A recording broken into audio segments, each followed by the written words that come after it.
Okay mga babies, kakain na tayo. Maglalagay muna tayo ng pagkain. Ayan.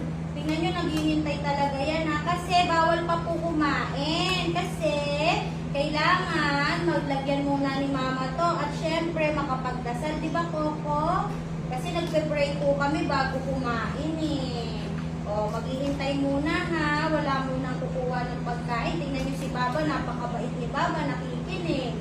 O, si Tita Kelly. Okay mga babies, bago kumain, magpe-pray muna tayo ha. Si Lalan daw maglilid ng prayer. Okay Lalan? Halika na, magdadasal na tayo. O, magdadasal na tayo Lalan. Ayan.